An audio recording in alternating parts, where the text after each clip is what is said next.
Welcome to the Gray Path Podcast. As always, I'm your host, Tony B. Today, we're going to talk about something that's typically considered a noble trait or something to aspire to. And we're going to talk about honor. But specifically, we're going to talk about what happens when maybe you take it too far, when honor begins to blind you. And our lens for today is through the Game of Thrones or Song of Fire and Ice, depending on if you follow the books versus the show. We're going to focus on the character of Eddard Stark, also known as Ned Stark. So anyone who's watched the show, read the books, I mean, Ned Stark is basically considered a bastion of honor. He is, the one of the most honorable men in the world of Westeros. And I've been recently rewatching the HBO show Game of Thrones, and as I was watching the first season, which pretty closely mirrors the first book, I gotta say, I'm not entirely certain that I'm a fan. And that's what kind of prompted me to do this episode. So, for anyone who hasn't watched, Game of Thrones is like an international multimedia product now. Originally, it started out as a book called A Song of Fire and Ice, written by George R. R. Martin. The series is still not done. Hopefully, it will be done before George R. R. Martin passes away. I hope he lives to be like 400 years old, so he has enough time to finish them. But they were books that were out for a long time. They're known to be high fantasy, but very dark. They're very adult subject matter, and it spawned a television show called Game of Thrones. Now, the name Game of Thrones is actually the name of the first book in the series, and the first season of the show mirrors the first book in the series. Now, for our purposes, again, we're going to talk about Eddard Stark. Now, Eddard Stark's really only in the first book or the first season of the show, because, spoiler alert, if anyone doesn't know this by now, he dies at the very end of the book and at the very end of the first season. So Eddard Stark is typically known as a gruff, hard, and watchful man. He is from the north, and in the world of Game of Thrones, which is what I'll just call it because that's what everybody knows it as.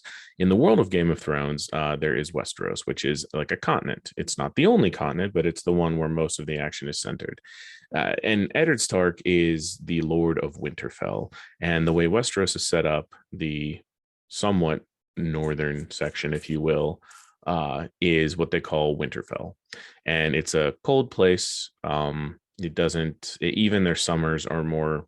I imagine it's probably because for the show they filmed almost all of Winterfell's scenes and everything. What they call Beyond the Wall was filmed in Iceland. I gotta imagine that Winterfell's area, the north of Westeros, must pretty much match Iceland's weather pattern. So their summers aren't very hot. They're more like a slightly warm fall, and their winters are very cold.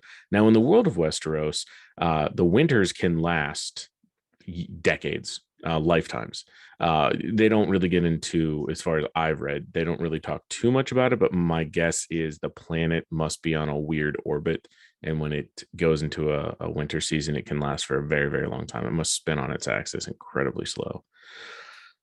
But anyway, and why that's important is the Starks of Winterfell, as they are known, their family motto was "Winter is coming," and it's supposed to be a cautionary thing that says, "Hey, even when things are good, even when times are great, prepare for the hard times because they're coming." And that really does kind of encapsulate Ned as a character. Like I said, on the outside, he's really kind of a hard individual. But what he is most known for is he's most known for his honorable nature. Now, to his friends, his family, his close allies, he actually, behind that, crusty exterior, is a rather affectionate, loving, and kind person. But again, there is his honor. It's what he's known for.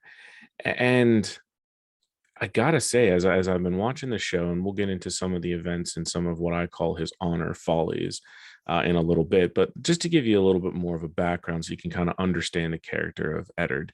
So he was not the firstborn of his father, which means in that world, because it's heavily based on like medieval society, since he wasn't firstborn, he was not heir to Winterfell. His brother Brandon was.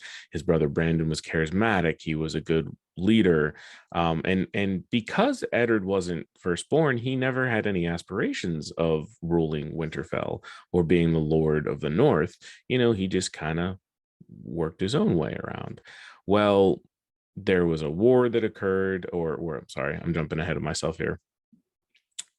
His brother Brandon was betrothed to a woman named Caitlin from what calls the Riverlands, which is like some land south of where the North is.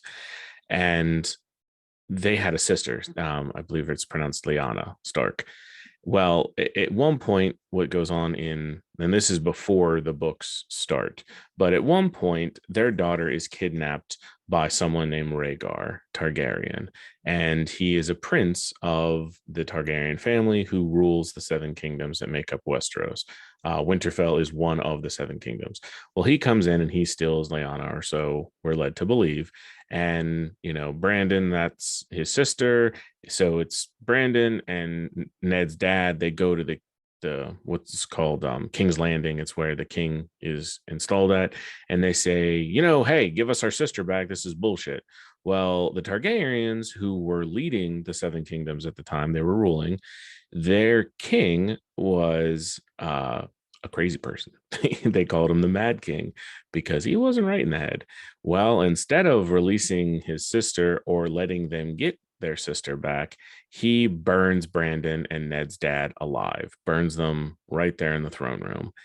And as a result, Ned's friend, Robert Baratheon, he stages a rebellion because Robert loves Lyanna Stark, who was kidnapped. So he stages a rebellion. Ned joins this rebellion because they have his sister, because the Mad King burned his father and his brother.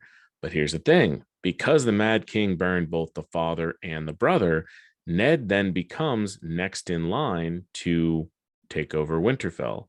So he becomes all of a sudden this reluctant leader. He is now the one scheduled to lead.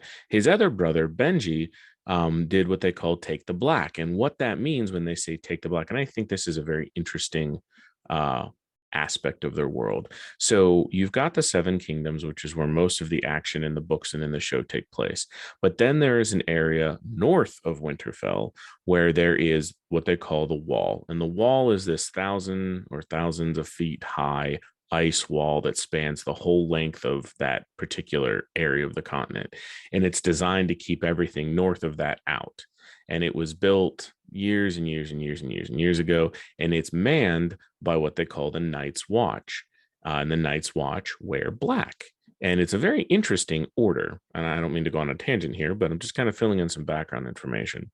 So the Night's Watch are basically comprised of people who joined it because they're seeking glory, rapists, murderers, pedophiles, pretty much anyone who wanted to avoid a death sentence. They go to the wall and they pledge to become a member of the Night's Watch, and it's a lifetime commitment.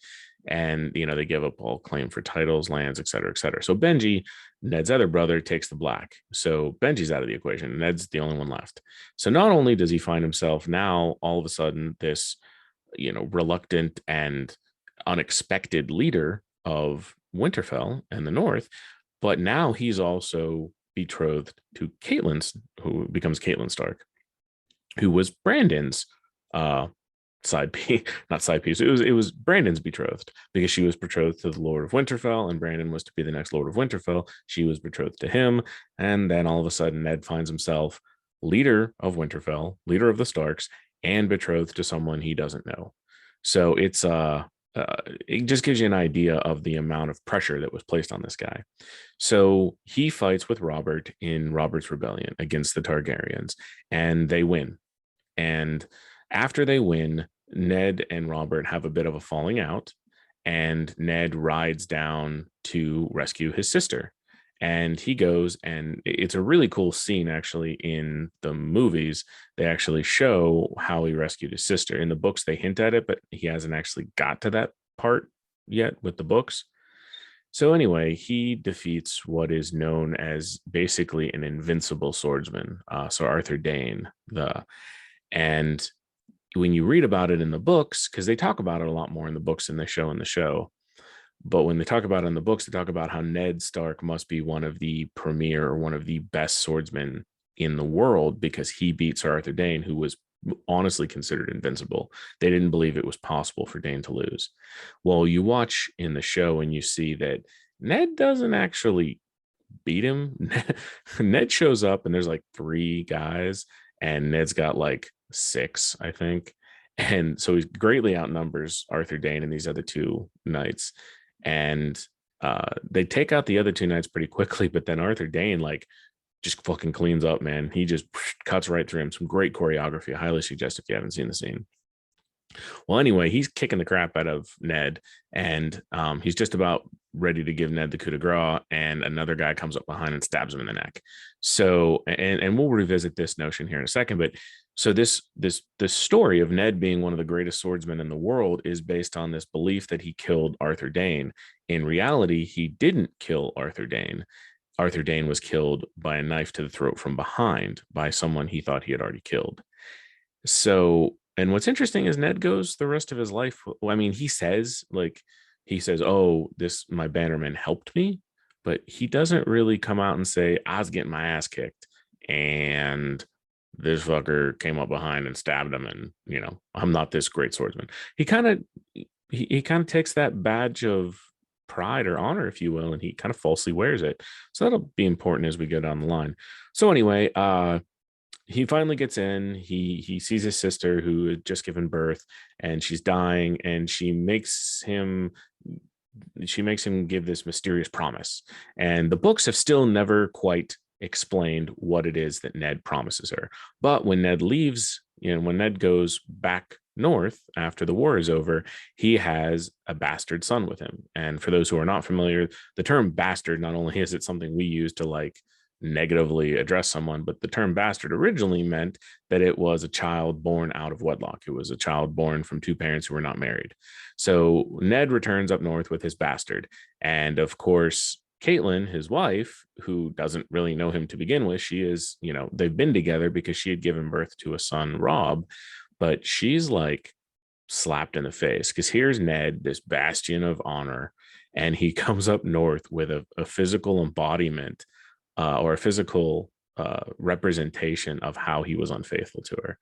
And despite how many people ask her, he never explains who the mom is. He doesn't talk about her. And all he says is that Jon is of his blood. Now, the show, again, so just to reiterate, the books haven't got to some of the stuff I'm about to talk to. The show covered it. Now, there's theories that George R.R. Martin's going to change what happened in the books from what actually happened in the show. So all we can speak on for these next few pieces is what's on the show, because those are actually out and Martin hasn't released the newest books yet. So anyway, in the show, you find out, and this was a big fan theory, everyone was happy to confirm, that Jon isn't Ned's son at all. So the bastard he brings home is named Jon Snow. Let me give you some background there. They call him Jon Snow because depending on where a bastard lives in Westeros, his last name's different. So if he's up north, it's Snow. If he's I think if he's in the Riverlands, it's like Rivers or something. I think it's Sand if he's somewhere else. They explain it somewhere. I can't remember all the different ones, but he's known as Jon Snow because Jon's his name, and he gets Snow because he doesn't have a surname. He's not a Stark. But anyway, it's revealed that Jon Snow is actually the son of Lyanna, Ned's sister, and Rhaegar Targaryen, that Rhaegar didn't actually kidnap her or rape her. They were in love and they snuck off together. Now, whether or not George R.R. Martin goes that route, who knows? So anyway, Ned goes home. He is, Robert's king now. He says, you're Warden of the North, which basically just means not only you in charge of Winterfell, you're in charge of all the northern kingdoms. You're in charge of protecting, the 7 kingdoms from anything coming from the northern part. So he's Warden of the North. And the books and the show start with Robert riding north to basically conscript Ned to be what is called Hand of the King.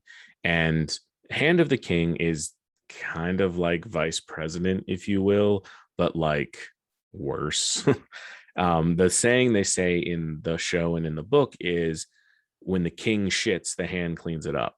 And that's a pretty accurate representation of what Ned ends up getting himself into. So the whole premise of the entire first book and the entire first season, so spoiler alert, is Robert's original hand, Jon Arryn, dies and he needs a new Hand of the King. So he goes north and he asks his, one of the people he trusts the most to be Hand of the King. Now, this leads us to one of the first what I call honor follies of Ned. And what I mean when I say honor follies, I mean the whole point of this episode is understanding that the sense of honor can be a good thing, but a blind devotion to honor or a code, a set of ideals, is a dangerous thing. So when Robert rides north, at this point, Ned's got what, four kids, five kids if you count John. He's got Arya, Sansa, Rickon, Bran, and John. So he's got five kids and a wife. And Robert rides up, and he hasn't seen Robert in forever. And when he sees him, the king's all big, fat, and a drunken slob. And he says, "Hey, I want you to be king." And Eddard doesn't want to do it. I mean, first of all, he doesn't like the southern lands. He's a northern man. He doesn't buy into all that political intrigue. He's a very plain spoken person. And he just doesn't want to do it. And there's a scene in the show where they're standing in the crypt, which is where Lyanna, the sister, was buried after she died. And Robert still loved Lyanna. So he goes down to pay his respects. And they're standing in the crypt. And he says, "I need you, Ned. My other hand died. It's, a crazy, shitty place down in King's Landing. I need you." And Ned's like, "No, you don't need me. Like, I wouldn't be suited for this. There's better choices." And what does Robert do? He appeals to Ned's honor. He says, "Oh, you're going to turn down service to your king." And Ned reluctantly agrees. And at this point, I think we really need to pause and we need to realize that, okay, so Ned feels he's being honorable. He's honoring his vows to serve his king. But what he's also doing is uprooting his entire family. And this isn't like in modern day where it's like, "Oh, we're going to go move to another state and we jump on a plane." It takes them like a month to ride south to get to King's Landing. He uproots the only thing his kids have ever known and goes to a place that is known to be dirty and smelly and dangerous because of this weird sense of honor, because his king asked him, never pausing for a second to say, well, one, am I the best person for this? And two, I don't want to, and I have other obligations.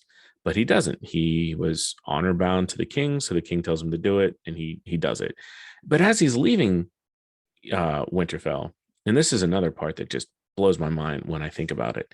So anyone who knows anything knows that the Night's Watch, especially at this point in time, Westeros they don't really give them any respect because they don't. At this point, no one believes that there's anything spooky or scary on the other side of the wall. They think it's just a bunch of what they call wildlings, or basically barbarians.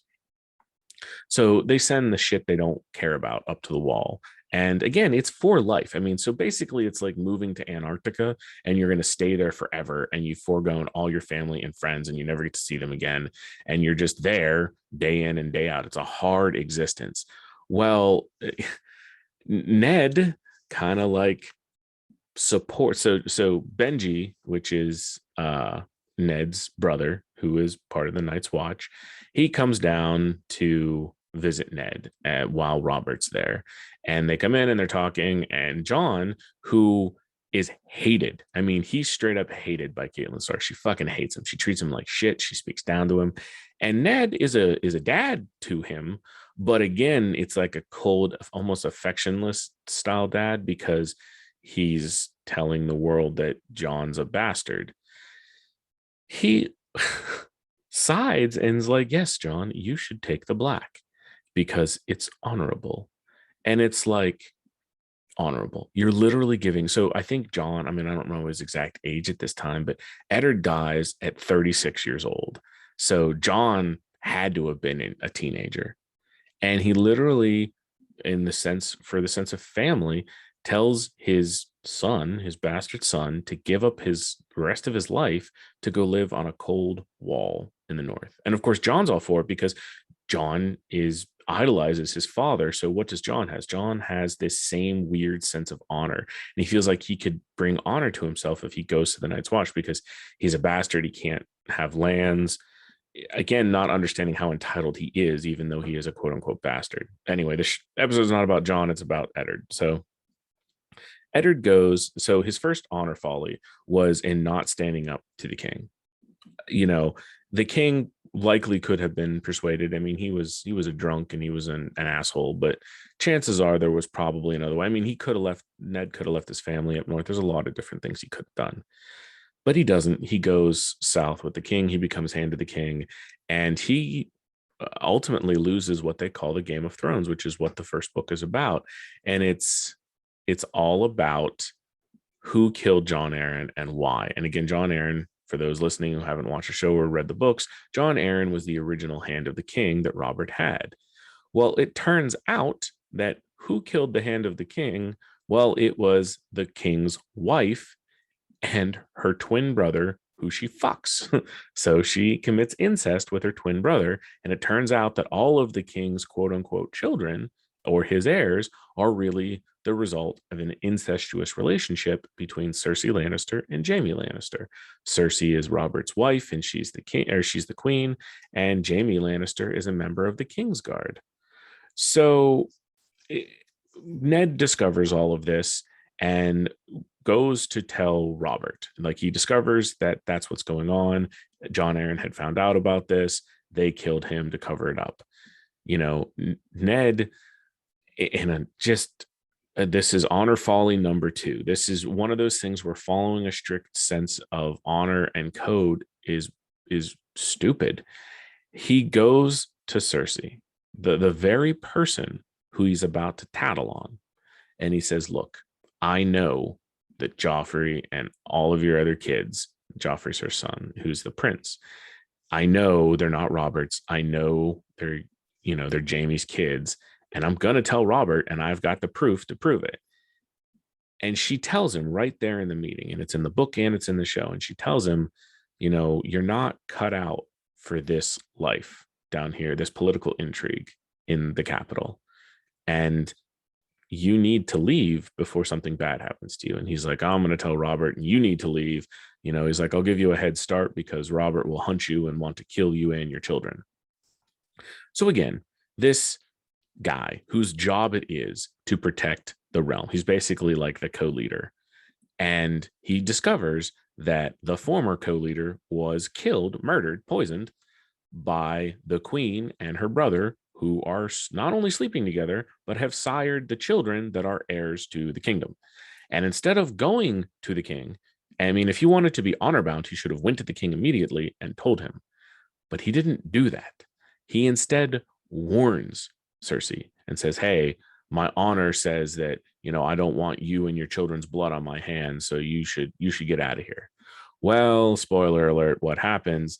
Cersei, kind of, because she knows how to play the game, she wields her influence behind the scenes and basically sets up Ned as a traitor.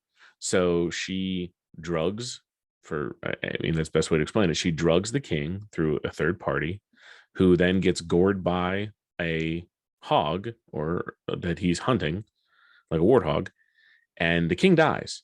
And before the king dies, he explains that he wants, he signs a document and gives his seal that says that Eddard Stark, the Hand of the King, is to serve as ruler until Joffrey, his son, because at this point, even while the king's dying, Captain Honorbound Ned doesn't say, oh, hey, by the way, your fucking kid's not your kid. He doesn't say a word. He sits there tight-lipped. So Robert drafts a document that says that Eddard Stark is to be the temporary king, if you will, until Joffrey comes of age. And he gives it to Ned, and then Ned, Robert dies right after that. So Ned's like, oh, I got to get this shit to the proper people. Well, what happens? He gets confronted in the street because Cersei gets him arrested. She's got contacts with the guards, and a fight breaks out, and Ned gets captured. And long story short, Ned gets his head chopped off. That's how the book ends. Like, it ends with him being killed. The show ends, the first season ends with Ned getting executed in front of everybody. And it starts the chain of events that goes for the rest of the show and the rest of the books. So we've talked about the life and now the death of Eddard Stark. So how does that come into what I want to talk about today? Well, what it talks about is there's a trap, if you will, to this concept of honor. I think in a lot of ways, honor has become incredibly romanticized and almost like a religion. I mean, you think of knights and then you say the term chivalry, you think of samurai and you think of them as these honorable people that will commit seppuku or ritual suicide, even, if they've dishonored themselves. There's this really, really romanticized notion of honor. I mean, you see it a lot when anything military related. Oh, that's not honorable. That's not honorable. We stick to honor. It's, scouts honor, honor, honor, honor, honor, honor, honor, honor. And I'm not here to say that being honorable is bad. I think being honorable is good. I'm here to talk about what happens when you take it too far. And Ned is a great example of that. One of the stories, and it's really the scene in the show that made me want to do this episode, is Ned is talking to Jaime Lannister, who again is the brother of the queen, the one who was sleeping with his own sister. And he is known throughout all of Westeros as the Kingslayer. And the reason he's called the Kingslayer is because he used to be a Knight's Guard to the Mad King. He was the Knight's Guard to the Mad King. And when the Mad King was burning everybody, Jaime killed him. He was in charge of protecting the king, and he fucking kills the king, drives a sword right through his back, kills him. And there's a scene where Ed and Jaime are talking, and Ned has this straight up disgust, like that sour taste on the tip of your tongue, just this disgust for Jaime Lannister. And why does he hate him? At this point, he doesn't know that he's incestuous. He doesn't really have any reason to hate Jaime. I mean, Jaime's a cocky dude because he's an incredible swordsman, but he didn't do anything wrong, except in Ned's eyes, he broke his oath. One of the other names they call her is Oathbreaker. They call him Oathbreaker, and they always say like the deepest, darkest pits of hell are made for oathbreakers. And Jaime looks at him and goes, "Would you respect me more if I'd have stabbed him in the front?" And it's so powerful because in truth, Jaime Lannister did what had to be one of the most difficult things of his life. He turned on his primary objective was to protect the king. But this king was fucking crazy. This king was out killing people. This king was doing things that were like terrible. He wanted to burn everyone down. I mean, Jaime says when he kills him, and he goes, do you want to know what the Mad King said as I drove my sword in his back? And he goes, the same thing he had been saying for hours: burn them all. He killed a friggin' psycho, a psycho that was going to cause the death of millions. And the world hates him for it. The world hates him because he's an oathbreaker. The hypocrisy there blows my mind. It was that scene that made me realize that Eddard is a blind man. He is a blind individual. This sense of honor that he clings to is more a matter of perception and selective choosing than it is honor. And why I say perspective and selective choosing is Ned gave oaths to his wife, to his vassals, the people that he protected. But then the king comes in and says, hey, you gave an oath to me. So what happens when you have oaths to different people? You have to select. In either way, you're an oath breaker.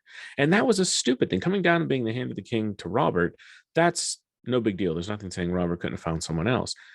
Jaime, on the other hand, really did a courageous thing. I mean, he killed the Mad King knowing that very well he could be killed for doing it. For doing the right thing, he could be killed.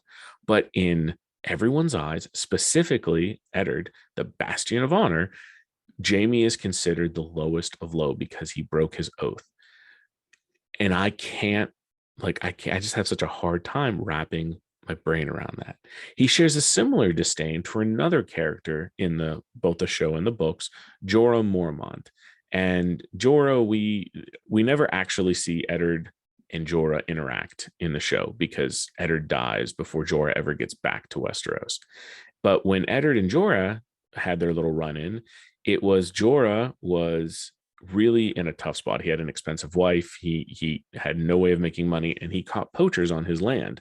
So he caught the poachers, and he was going to sell them into slavery to try to make ends meet. And that came out. So Eddard rode over there with the full intention of killing Jorah for what he did, and Jorah escaped. But again, Ned's just got this utter disdain, this like it's almost like false sense of superiority. In a way, his honor makes him, yeah, and I just kind of drew this conclusion. His honor, or this sense of honor that he has, it's like it's a way for him to feel like he's better than other people. And that is something that we're seeing a lot nowadays. Without getting into specifics, because again, I try not to get too political on this show, but look at what has been happening just between the two primary parties, between Republicans and Democrats, regardless of which side you stand on, or if you're like me and you stand in the middle. The disdain that one side feels to the other is palpable. And what's it all built on? This weird sense of honor. One side feels that they're the honorable ones because they believe X, Y, and Z. The other side believes they're the honorable ones because they believe in A, B, and C. And because you don't believe in A, B, and C, and you don't believe in X, Y, and Z, you are less than, you are not honorable.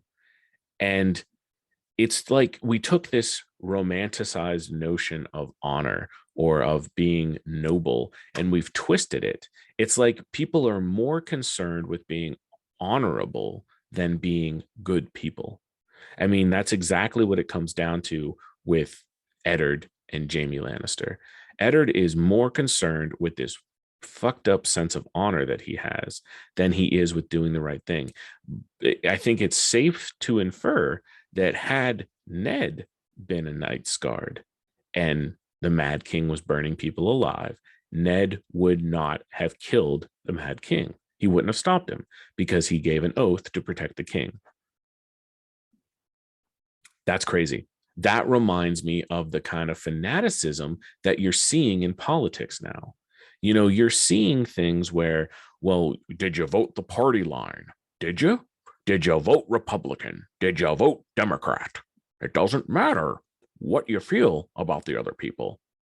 You vote the party line because you can't get the other guy in there. And that is bananas to me. That is the same type of blindness that Eddard Stark displays.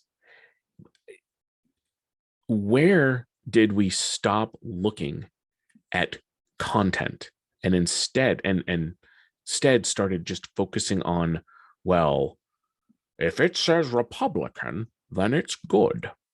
If it says Democrat, then it's good. Why don't we stop? Take a second. Look, what are the Republicans saying? What are the Democrats saying? What are the other parties saying? Those who don't get as big of a voice. And how about we dig through the bullshit and we look and we see what is best, what works best for us? Why are we sticking to this dogmatic system? And it's not just politics, it's religion too. Look at how many bad things happen because organized religion just shits all over stuff. If you have a different sexual orientation, you are, burned alive, if you will. I mean, sorry, I'm digging into all the hot button stuff. So much for not getting political. I'm not trying to impose my opinions or my views on anyone. I'm just saying there's so much blind following of these systems, and it can be called honor. It can be called whatever. It's the same concept. These ideals that are followed blindly and with such rigidity that you're missing out on the nuance of life. And I don't believe it needs to be this way. I mean, is crappy and as bad as the internet has made the world, it has also opened up a world of possibility. We can be the most educated if we wanted to be. We could be the most educated people that have ever lived. We have a plethora of information available at our fingertips anytime we want. Some of it's bullshit, some of it's real, some of it's not, but we have all of this information available to us at a moment's notice. And instead, we just clutch on to these antiquated ideas and these antiquated notions and these antiquated systems of quote unquote honor or just blind belief. I mean, there is a world, what I would call the gray. There is a world between honor and pragmatism. Yes, maybe it is honorable not to steal a loaf of bread, But maybe taking that loaf of bread from someone who doesn't necessarily need it and giving it to someone who does is the right thing to do. Someone could say the honorable thing to do. You have to look at the world the way it is, not the way you wish it was. And in a lot of ways, that's what Ned is failing to do. He is looking at the world through this lens of honor in the way he wishes the world was. He wishes that people didn't, that if you make a commitment, if you make an oath, you keep it no matter what. That's an idolize, that is a glossy-eyed, just fantastical vision of the world that doesn't actually exist. It's nice to wish, what is that old saying? Wish in one hand, shit in the other, and see which one fills up first. Having a code is important. I think everybody needs a code that they can stick to, or a code that helps guide them. But sticking to a code without reevaluating it, without taking the time to look and say, where is the gray? What am I potentially missing? And then if you see something that you're missing, or if you see something that doesn't fit right, understand that it's okay to evolve your code. If you want to call it a code of honor, whatever you want to call it, I just call it a code. It's okay to evolve. It's okay to, and I've spoken about this in other episodes. It's okay to admit when you're wrong. It's okay to maybe one day come to the determination of, oh shit, I believed this for so long and it turns out it wasn't right. That doesn't make you less than for believing in it. If anything, realizing that something was wrong or out of whack and then still continuing to follow it, that is what's wrong. That is what puts you in the fault. Believing something, discovering that it's not the case, and evolving your concepts and your perceptions, that's how we grow as people. Don't be Eddard Stark, because you want to learn the ultimate lesson of what happens when you're Eddard Stark. You get your fucking head cut off. That's what happens when you blindly follow a set of rules that the rest of the world doesn't follow and doesn't abide by. And you're so tunnel visioned and blind to the gaps in your own system, your own code of conduct, you end up with your head chopped off. And I'm sure there's the romantics out there that are like, well, he died for his convictions. But no, not really. Because what did he do before he was killed? He was told, if you confess to these things that we made up, we will let you go to the wall and live out your days out there. And he's like, all right, well, I guess that's better than death. So he even forsakes his own code, if you will. And of course, they lied to him and they chop his head off. I guess what I really think about is, think in your life, who's your Jaime Lannister? And what I mean by that is, who are the people that you give shit to or slack to or have negative feelings or connotations towards because they did something that's against your code of conduct? Now, maybe they did something terrible, in which case, hate away. But maybe take the time to evaluate when people do something and maybe try to understand why they do it, as opposed to just burning them at the stake because they did it. If anything, I guess what the point of this episode is take the time to analyze things from more than just your own pointed or singular point of view, because there is a world of gray out there. There is just a big giant gaping world between these concepts of rigidity and honor and codes that you stick to no matter what, and just the world as it actually is.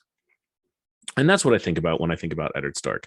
I just think about a man who I think had good intentions, but was so enveloped by his own sense of superiority because he was so honorable. He did what was right, regardless of what anybody thought or regardless of how he felt. He just failed to see the gray. He did. He was blind, and it cost him his head. So that's everything I have today as far as that's concerned. I'm definitely going to probably jump more into Game of Thrones in later episodes. There's so many characters in there. There's so many things we can talk about. I'd love to do an episode on Jorah. He's a super complicated character. Whenever you guys listen to this, shoot me a message, shoot me a comment. Let me know what characters from Game of Thrones that you guys like, ones that you'd love for me to do an episode on. I'm all for it. I love digging into these character episodes. I think they're a lot of fun. As far as what we have coming up right now, I've got a bunch of solo episodes. I'm in the process of scheduling for about 5 or 6. I think it's like 5 or 6 episodes that are going to have some guest stars. I'm in the early stages right now. I have this idea. I want to do a 2-part episode in the future on the unifying versus the living force. And I'm hoping to get some fellow podcasters, people I met through Jeremy Todd. I'm hoping to get them on the show to discuss it. I think they're going to have a really unique viewpoint. And I just think it'd be a fun 2-parter episode where we can talk about the things that connect us. And then we can talk about trusting in the moment. I think it'd be a lot of fun. So as always, I'm Tony B, and you guys be safe out there.